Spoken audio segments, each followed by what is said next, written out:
সেয়াই আৰু মা ঢুকাল আজি শিৱৰাত্ৰি দিনাখন মা ঢুকাল মানি ল'ব লাগিব আৰু উপায় নাই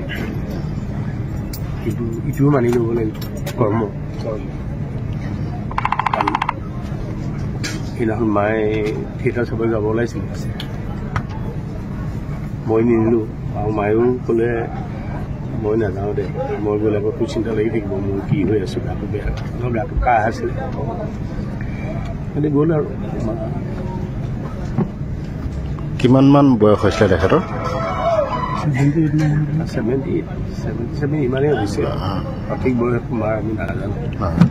আপুনি মঞ্চ অভিনয় কৰাৰ পিছত ঘৰ কৰি হয় মই এতিয়া দৰ্শক যিহেতু আহিছে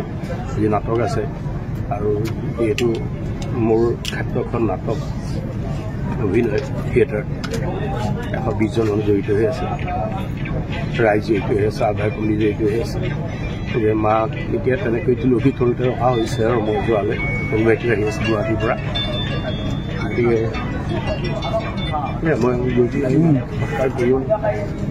সকলোকে কওঁ মাৰ আত্মাই শান্তি হ'ল বহুত সহজ সৰল বহুত সহজ হ'ল তেনেকৈ গুচি গ'ল কোনেও গম নাপালে তাকো কষ্ট নিদিলে গোটেই আছে থাকক সেয়ে